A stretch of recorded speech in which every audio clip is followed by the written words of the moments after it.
receipt of money by way ANACT to make uniform the law of negotiable instruments, be it enacted, etc., as follows. In view of the fact that 13 years have elapsed since the Uniform Negotiable Instruments Act was perfected, the original footnotes of the draftsman have been omitted because many of the sections of the Act have been subject to judicial interpretation, construction, and application since it was drafted. All persons interested are referred to the Negotiable Instruments Law by Professor Joseph Doddridge Brayman of the Harvard Law School, published by the Harvard Law Review Association, and a second edition of which is soon to be published by the W. H. Anderson Company of Cincinnati, Ohio, and the Annotated Negotiable Instruments Law by John J. Crawford of the New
York Bar, published by Baker, Voorhees and Company. Title 1. Negotiable Instruments in General. Article 8. Form and Interpretation. Section 1. Form of negotiable instrument. An instrument to be negotiable must conform to the following requirements.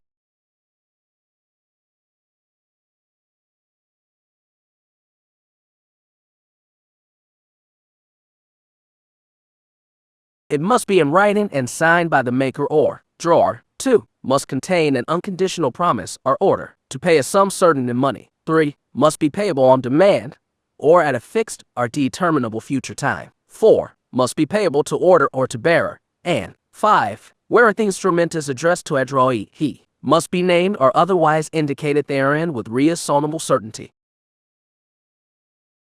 Section 2. Certainty as to sum. What constitutes the sum payable is a sum certain within the meaning of this act, although it is to be paid 1. With interest, or 2. By stated installments, or 3. By stated installments, with the provision that the default in payment of any installment or of interest, the whole shall become due, or 4. With exchange, whether at a fixed rate or at the current rate, or 5. With costs of collection or an attorney's fee in case payment shall not be made at maturity. 1. With interest, or 2. By stated installments, or 3. By stated installments, with the provision the Section 3. When promise is unconditional, an unqualified order or promise to pay is unconditional. Within the meaning of this act, though coupled with 1. An indication of a particular fund out of which reimbursement is to be made, or a particular account to be debited with the amount, or 2. A statement of the transaction which gives rise to the instrument, but an order or promise to pay out of a particular fund is not unconditional.